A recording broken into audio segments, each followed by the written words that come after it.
The stage lights of Ireland's Got Talent felt impossibly bright as 15-year-old Rodell, a poor boy from Davao City, stepped forward with slow, uncertain steps.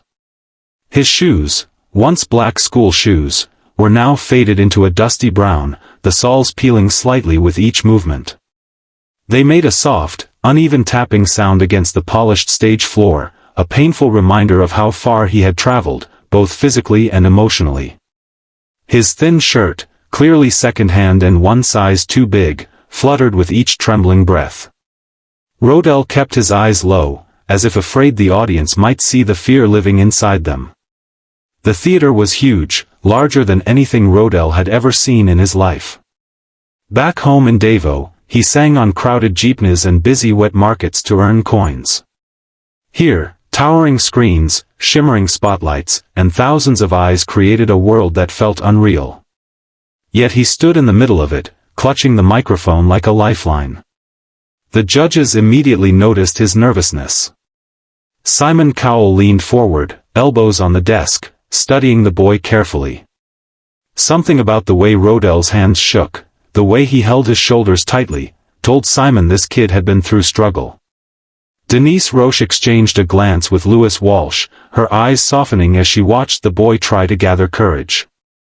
Louis whispered, not softly enough, he's terrified, and Denise nodded with concern.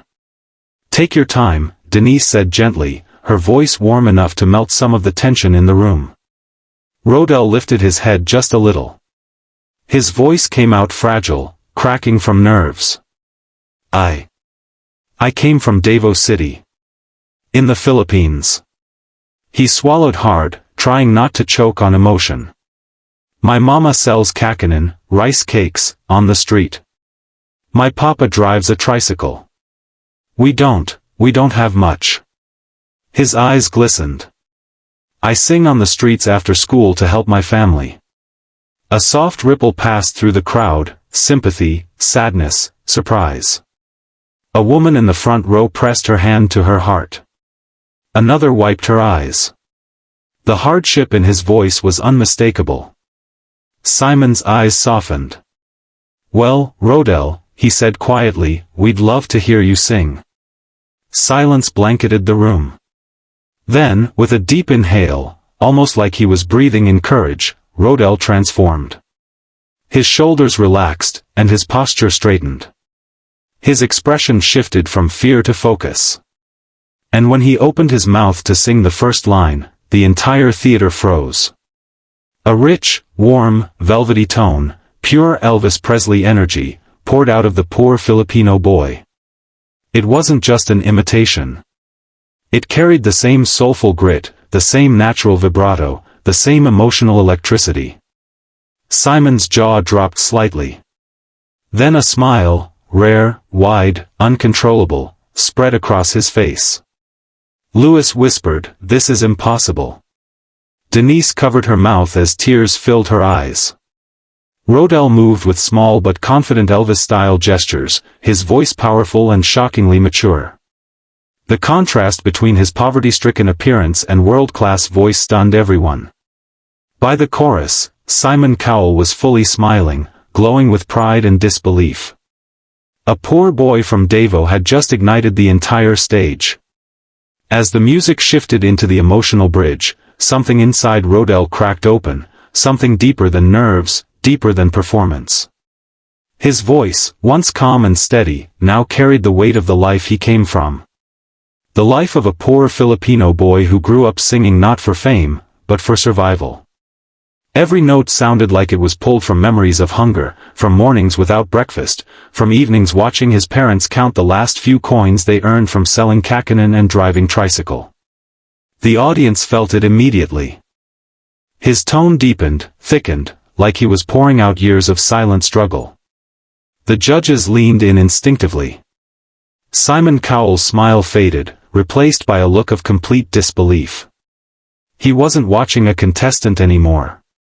He was witnessing a story, raw, unfiltered, heartbreaking, turning into music in real time.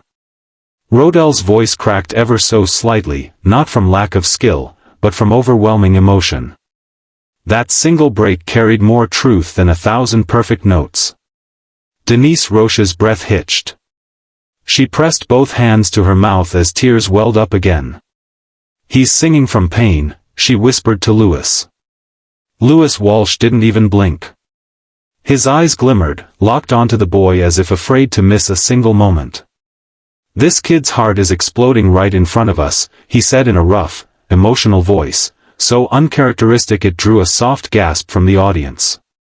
Rodell closed his eyes during the most emotional line, gripping the microphone tightly with both hands. The spotlight above him glowed warmer, casting a halo-like shine over his small figure, his thin shoulders trembling, his knees slightly bent, as if fighting to stand under the weight of the song. The entire theater was silent. Even the usual backstage chatter had stopped. Crew members stood frozen, headsets forgotten, watching the poor boy from Davao pour out everything he had held inside for years. Then came the high note, the one nobody expected. Rodell inhaled sharply, stepped 1 foot forward, and let out a soaring, powerful, tear-soaked note that filled every corner of the massive auditorium. It climbed higher and higher, full of desperation and hope. It wasn't just a note, it was a cry from the deepest part of his soul. And that was the moment the judges broke. Denise's tears spilled freely. She lowered her head, overcome, shoulders shaking. A few audience members stood up, unable to contain their admiration. Others held their chests like their hearts were being pulled out. Simon Cowell blinked hard, his jaw tightening as he swallowed emotion. His eyes glistened under the lights, he didn't hide it. He couldn't. "This boy," he whispered, "is special. Very, very special." When Rodell reached the final second of the high note, the audience could no longer contain themselves. They erupted into cheers, a standing ovation before the song even ended. The applause thundered around him, but Rodell didn't open his eyes. He finished the song with the same emotional intensity, letting his voice fade like a whisper of everything he'd endured. When he finally looked up, tear-filled and breathless, the entire theater was already on its feet. The final note faded like a whisper drifting into silence. For a moment, just one long, breathless moment, the entire Ireland's Got Talent auditorium froze. No one moved. No one spoke. It was as if the world itself paused to honor the boy from Davao who had just poured his entire life onto the stage. Then, suddenly, boom! The audience erupted. A wave of cheers crashed forward. The entire hall stood, every single person, clapping, shouting, screaming Rodell's name like he was a superstar who had been famous for years. Some people were wiping tears, others cheering from their heart, others looking around in shock as if trying to confirm that yes, they really had experienced what they just heard. Rodell, chest rising and falling rapidly, stared back at them in disbelief. His eyes shimmered under the stage lights, his cheeks glowing with both exhaustion and amazement. He clutched the microphone with trembling fingers, unsure whether to smile or cry. But the moment that broke him was this. Simon Cowell stood. Slowly. Deliberately. And with a smile so wide, so genuine, it completely transformed the room. Rodell's lips parted in surprise. Simon never smiled like that, not easily, not often, and definitely not for unknown poor boys from faraway cities. Simon placed both hands on the desk and looked directly at Rodell. His voice, when it came, was soft, almost shaky. "You came here poor, Rodell, but you performed like a king." The audience roared again. Rodell covered his mouth, trying to stop the tears, but they escaped anyway, one running down his cheek, then another. He bowed deeply, unable to process the moment. Denise Roche was a mess, red-eyed, teary, holding tissue after tissue. She leaned into her mic, voice breaking. "Rodell, you didn't just sing. You told your whole life story in that voice. I felt every struggle, every dream, every little moment you survived. I'm so proud of you." Her words made Rodell's knees weaken. He stood straighter only by gripping the mic stand. Lewis Walsh was clapping above his head like a proud uncle, his voice booming across the theater. This is why we do this show. For voices like yours. For hearts like yours. For kids like you who deserve the world. Rodell's tears fell freely now. Then Simon did something unexpected. He wiped his eye with his thumb, subtle, quick, but definitely a tear. A single tear he didn't hide fast enough. The crowd gasped. Even Simon was emotional. Simon took a breath.